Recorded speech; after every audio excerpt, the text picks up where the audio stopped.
Hey, welcome, LA Progressive Community. This is Dick and Sharon and Nia. And today we're going to be talking about the LA Progressive Glossary. So, for several months, maybe more than a year or so, I've been collecting terms that are frequently used in LA Progressive articles that I thought it might help our readers to have a glossary to refer to. And not have to actually leave the LA Progressive website. So if you go to the LA Progressive and you look at our menu at the very top, you'll see that one of the options, there's topics, there are events, you can subscribe, there is a forum, but the latest addition to the menu is glossary. So let's click glossary. I'm asking, so Dick is driving, and if you scroll down, you'll see, once you've opened up glossary, you'll see there literally are hundreds of definitions, and that's about all. But now, the rest of this conversation is going to be about a term that Dick was sharing with me. He was talking about the origins of gaslighting, and I said, hey, Dick, did you realize that gaslighting is a term that we have in the LA Progressive Glossary? So tell me what you found out about gaslighting. Well, so we know gaslighting as a term in the last few years has been everywhere. It seems like every other article you write about, you read, has something to do with gaslighting. And I was a little confused about what it meant. So I did a little looking, and one quick definition is that manipulating someone to make them question their own reality. And it really came from a British play in 1938 called Gaslight, 2 words, and made into a well-known American film with Charles Boyer, Ingrid Bergman, and Joseph Cotten. And I actually remember that film. I mean, when did it come out? In the 1940s? 1944. 1944. Obviously, I was not around in 1944, but I can remember being a little kid, staying up late in New York City watching The Late Show. Not with my parents' permission. They were asleep. They didn't even know I was watching it. And I like to watch these old movies. And I remember this Charles Boyer, Ingrid Bergman, and Joseph Cotten film. Yeah, and he was an older man, and you have a thing for older men. Yeah, so when I was 8, I was like way into a 70-year-old older man. And basically what the gaslighting means is the husband tricked his wife into believing she was mentally ill because manipulated the gas lights, the illumination in their apartment, and made her mentally ill. Oh, that's interesting. So back then, this movie was made in a time when they didn't have electricity. They had gaslight. Mm-hmm. So that's where the gaslighting came from. That's the term. And I never understood it because I didn't actually know what a gaslight was until I looked into it.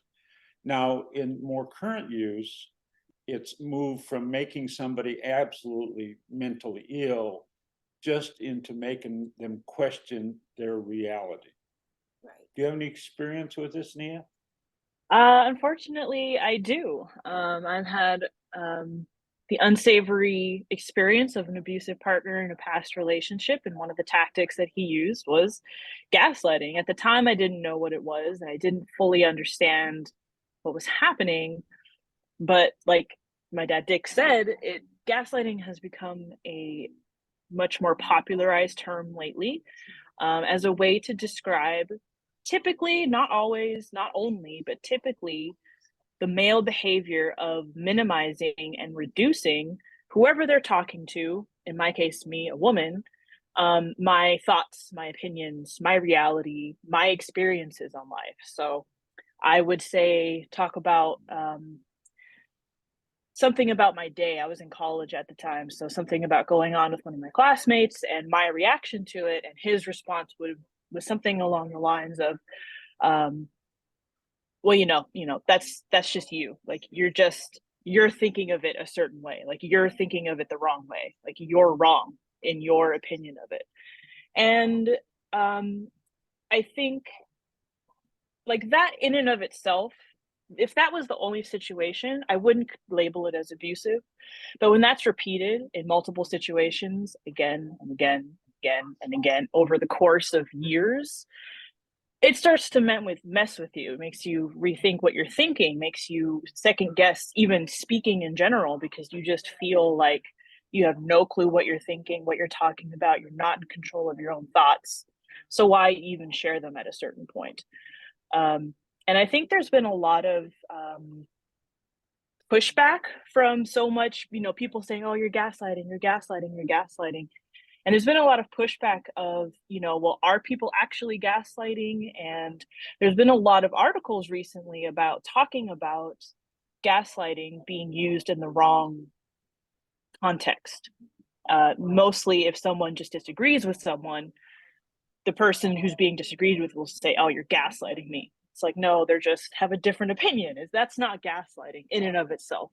Again, if it were repeated again and again and again and again, then there might be something there. So kind of a difficult term, I think. It's definitely nuanced, but it has a very interesting, simple, very literal history coming from actual gas lights, which is very interesting.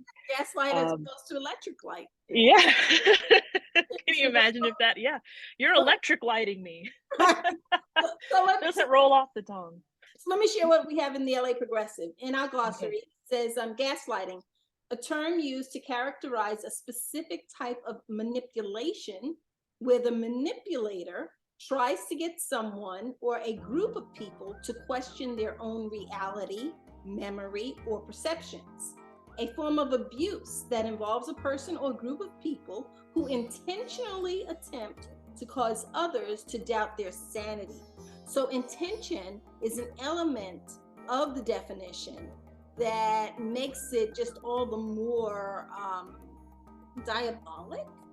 Mm-hmm. So, honey, you have some definitions as it relates to politicians. Right, I do. But I thought Nia's example was perfect. I mean, that is what, and that's very much in line with the movie. It's somebody who's trying to make you doubt what you're thinking in your own head, what you know to be true, and making you doubt it. So I had two examples that are going on politically. Right now, right-wing Republicans and centrist Democrats and every policeman say crime is out of control. Crime rates are skyrocketing. And they point to some examples, some robberies or something. But it's actually not true. They say that over and over. And actually, crime rates are much lower than they were in the past. For example, last year, there were 397 murders in Los Angeles.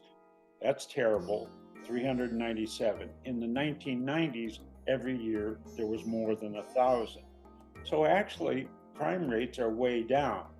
But they want to mislead the public, and a lot of the public buys this, and they want to mislead the public because they don't want to hear too much about defund the police. They want to hear about fund the police. Mm-hmm. That's one. Okay, and talk about the others.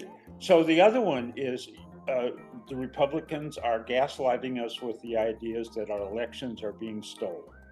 You hear that every day, every newspaper, they're always saying it, and they've got a third of the country believing it. They got people investigating it.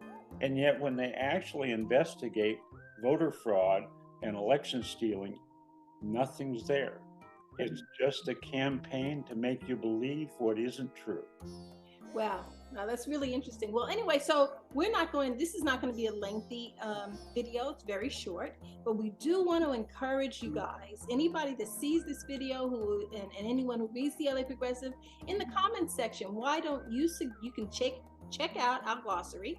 And if you find that there are terms there not there that you'd like to see there, or terms that you feel that we might be missing the full definition of, send us a comment. Thanks for joining LA Progressive, and we hope to see you again real soon. And Nia, tell me the name of that guy so I can go thump his Okay, I'll tell you next time I see you. Okay. Thank you, everybody. Thank you, Nia.